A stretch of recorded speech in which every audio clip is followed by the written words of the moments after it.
प्यारे विद्यार्थियों, नमस्कार। उम्मीद करती हूँ कि हमारे द्वारा उपलब्ध करवाए वीडियोस और नोट्स के माध्यम से आप अपना घर पर रहते हुए अध्ययन कर रहे होंगे। विद्यार्थियों, आज की कक्षा में हम भारतेंदु हरिश्चंद्र द्वारा लिखित भारत दुर्दशा नामक नाटक के पर चर्चा करेंगे। जैसा कि आपको विदित है, कोटा विश्वविद्यालय द्वारा निर्धारित पाठ्यक्रम में आपके भारत दुर्दशा और ध्रुव स्वामिनी नामक नाटक आपके द्वितीय प्रश्न पत्र नाटक और निबंध के अंतर्गत लगाए गए हैं। आज की हमारी कक्षा में हम भारतेंदु द्वारा लिखित भारत दुर्दशा नाटक का सामान्य परिचय और उसका वर्णन विषय क्या है, इस पर चर्चा करेंगे। विद्यार्थियों, जैसा कि मैंने आपको नाटक के विकास क्रम के अंतर्गत भी बताया था कि भारतेंदु हरिश्चंद्र जो हैं वो आधुनिक युग के जनक या कहें कि भारतीय नवोन्मेष के प्रतीक माने जाते हैं और इनका जन्म 9 सितंबर 1850 ईस्वी को हुआ और अत्यंत अल्प आयु में ही मात्र 35 वर्ष की अवस्था में ही ये इस नश्वर संसार को छोड़कर विदा हो गए थे। लेकिन इन्होंने अपनी अल्पायु में ही हिंदी साहित्य को जो देन दी है वह अमूल्य है और साथ ही इन्होंने नाटक विधा का प्रणयन किया और नाटक विधा को पारसी थिएटर की जो कमियां थी या पारसी रंगमंच की जो अश्लीलता की प्रवृत्ति थी उससे नाटक को मुक्त किया और इन्होंने विभिन्न प्रकार के नाटक लिखे जिसमें उनके मौलिक और अनुदित नाटक दोनों ही सम्मिलित हैं। इनके कुछ प्रमुख नाटकों में अंधेर नगरी, नील देवी, सती प्रताप, वेदी की हिंसा, हिंसा न भवती, भारत जननी, विषस्य विषमोषधम, पाखंड विडम्बनम, विद्या सुंदर, मुद्रा राक्षस इत्यादि नाटक हैं। आज की जो हमारी कक्षा है उसमें हम उनके नाटक भारत दुर्दशा पर चर्चा करें उससे पहले संक्षिप्त रूप में मैं आपको भारतेंदु के नाटकों की विशेषताओं को की पुनरावृत्ति कर रही हूँ। भारतेंदु युग के जो नाटक हैं उन पर हम विस्तृत रूप में पिछली कक्षा में चर्चा कर चुके हैं। भारतेंदु युगीन जो नाटक हैं उनकी बच्चों मोटे रूप में अगर विशेषताओं की हम बात करते हैं तो इस कालखंड में जो नाटक लिखे गए हैं वे राष्ट्र प्रेम की भावना से युक्त हैं। साथ ही इस युग में मौलिक और अनुदित दोनों प्रकार के नाटकों की रचना देखने को हमें मिलती है। साथ ही नारियों का सम्मान जो है इस की प्रवृत्ति रही है। इस युग के जो नाटक हैं उनमें नारियों को सम्मान की दृष्टि से देखा गया है। साथ ही सामाजिक जागरण की प्रवृत्ति भी हमें देखने को मिलती है क्योंकि तत्कालीन समय की जब हम बात करते हैं तो भारत परतंत्र था और समाज को एक दिशा देना, समाज में जन जागृति लाने का कार्य भी नाटकों के माध्यम से हुआ।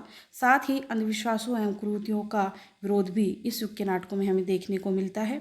अंग्रेजी शिक्षा का विरोध भी यहाँ देखने को मिलता है क्योंकि अंग्रेजी शिक्षा जो थी वो पूर्णतया अंग्रेजों की अपने हितों को ध्यान में रखकर व्यवस्था की गई थी और अंग्रेज मूलतः भारतीयों को बाबू बनाना चाहते थे ताकि उनका कार्यालय का जो कार्य है वो भारतीय कर सके। इसलिए अंग्रेजी शिक्षा का जो दृष्टिकोण था वह भारतीयों के हित में नहीं था, इसलिए अंग्रेजी शिक्षा का विरोध भी इस समय के नाटकों में हमें देखने को मिलता है।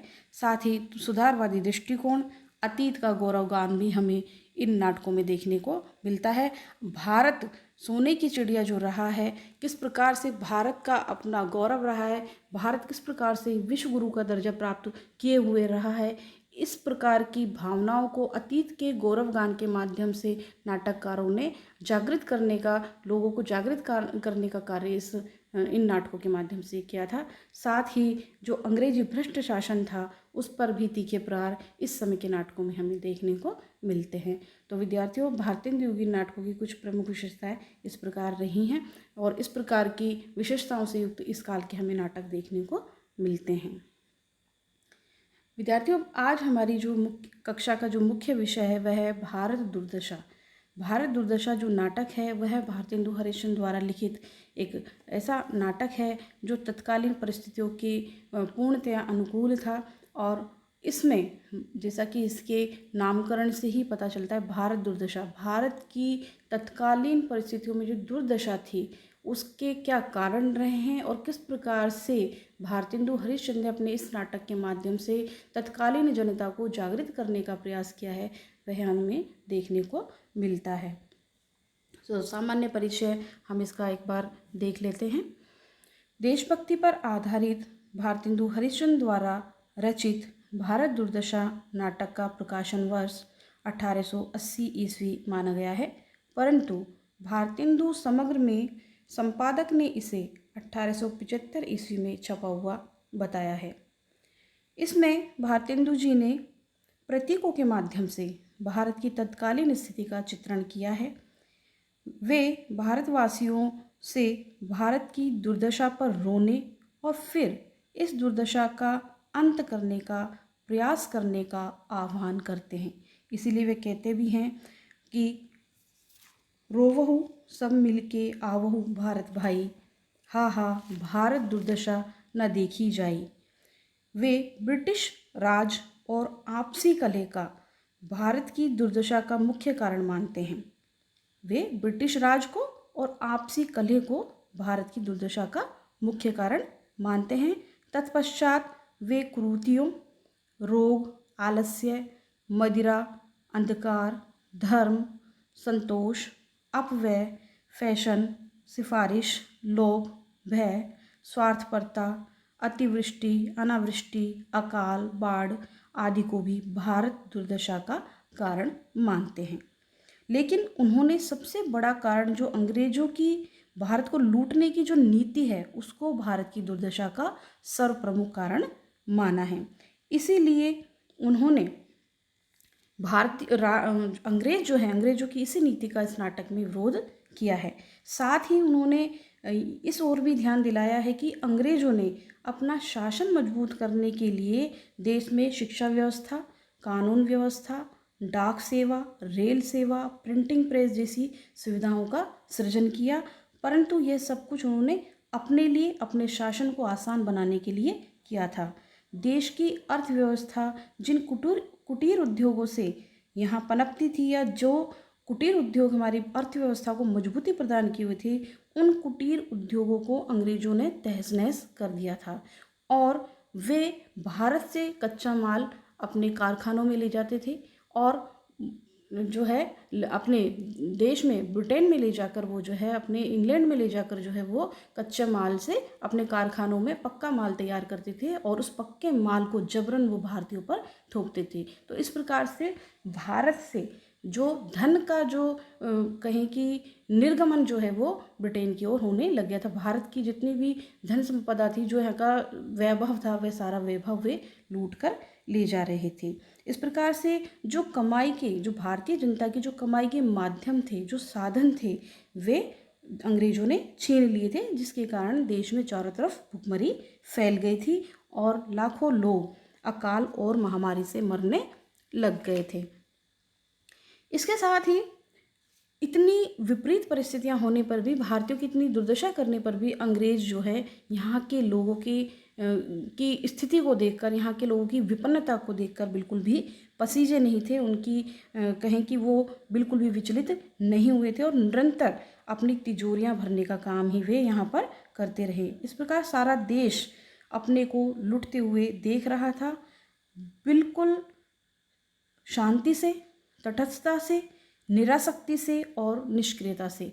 यानी कि भारतीयों में इतना मानसिक बल नहीं रह गया था कि वे अपनी इस लूट को रोक सके, भारत की दुर्वस्था को रोक सके, भारत की दुर्दशा पर वो कोई जो है कहें कि कोई एक्शन ले सके।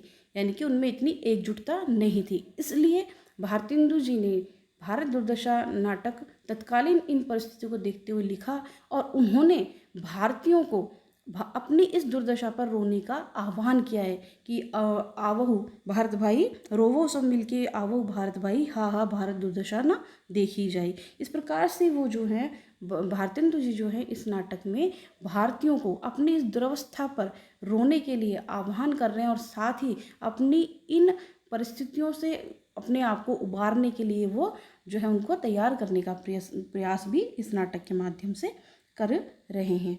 और विद्यार्थियों, इस नाटक की जो हम बात करते हैं तो ये नाटक जो है 6 अंकों में विभाजित किया गया है और इसके जो 6 अंक हैं उनमें प्रथम जो अंक है उसमें मंगलाचरण के पद भी हमें देखने को मिलते हैं। भारतेंदु हरिश्चंद्र ने इस नाटक की रचना 6 अंकों में की है और प्रथम अंक जो है उसमें भारत के प्राचीन गौरव तथा वर्तमान दुरवस्था का वर्णन किया गया है। प्रारंभ के 2 पद मंगलाचरण के हैं। उसके पश्चात प्रथम अंक में भारतेंदु ने भारत के प्राचीन गौरव का वर्णन किया है और उसके साथ ही विदेशी आक्रांताओं के कारण इस देश की जो दयनीय स्थिति है उसका वर्णन भी इस नाटक में या इस अंक में हमें देखने को मिलता है। द्वितीय अंक की अगर हम बात करते हैं तो द्वितीय अंक में भारत स्वयं अपनी दीन दशा सुनाता है और बेहोश हो जाता है और उसी समय आशा जो है उसके प्राण बचा लेती है। तृतीय अंक में हम देखते हैं कि भारतेंदु भारत की दुर्दशा के लिए आप जिम्मेदार जो ठहराते हैं वह फूट, आपसी फूट, अपव्यय, संतोषी वृत्ति, स्वार्थपरता जैसी शक्तियों का उल्लेख करते हैं और वे मानते हैं कि ये सारी कुरीतियाँ, ये सारे आलस्य, रोग, जड़ता, संतोषी वृत्ति, ये सब जो है भारत को कहें कि इस अवस्था में लाने के लिए जिम्मेदार हैं। वे इनका उनको इसका कारण सर्वनाश का, भारत के सर्वनाश का कारण ठहराते हैं। तृतीय अंक में भारतेंदु भारत की दुर्दशा के लिए जिम्मेदार फूट, अपव्यय, संतोषी वृत्ति, स्वार्थपरता जैसी शक्तियों का उल्लेख करते हैं। साथ ही चतुर्थ अंक में भारत दुर्देव भारत के निश्चित नाश का उपक्रम करता है। भारत दुर्देव एक पात्र के रूप में आता है जो आधा मुस्लिम जो है मुसलमान की ड्रेस में दिखाया जाता है, इस तरह की उसकी पोशाक दिखाई गई है और आधा हिंदू के रूप में दिखाया जाता है जो भारत की दुर्वस्था का मूल कारण बताया गया है और वह भारत को किस प्रकार से उसका नाश करना है इसके लिए जो है निरंतर नए नए उपक्रम करता है। 5वें अंक में एक सभापति, एक बंगाली, एक मराठी, एक संपादक, एक कवि और 2 देशवासी 7 लोग मिलकर इस देश को बचाने के लिए इसके बचाव के उपाय पर चिंतन करते हैं, किंतु डिसलॉयल्टी उन्हें इंग्लिश पॉलिसी नामक एक्ट की हाकिम इच्छा नामक दफ़ा में गिरफ्तार करके ले जाती है।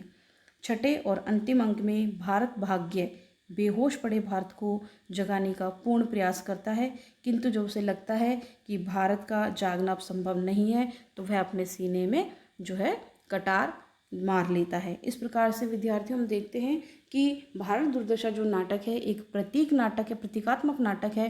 प्रतीकों के माध्यम से यहाँ पर जो है भारत की दुर्दशा पर चिंतन किया गया है और साथ ही देशवासियों को इस अपनी दुर्वस्था के प्रति जागृत करने का भी भारतेंदु जी ने प्रयास किया है। 6 अंकों में यह नाटक विभाजित है और इसका अंत जो होता है वह दुखांत है और साथ ही भारतेंदु जी जो हैं वो अपने इस नाटक के माध्यम से भारतीय जनमानस की निराशा को प्रकट करते हैं, इसलिए इसे दुखांत रूपक माना गया है। तो इस प्रकार से भारत दुर्दशा जो नाटक है तत्कालीन परतंत्रकालीन जो परिस्थितियां हैं उनको ध्यान में रखते हुए चित्रित किया गया है और तत्कालीन परिस्थितियों का बहुत ही सुंदर चित्रण हमें भारत दुर्दशा नाटक में देखने को मिलता है।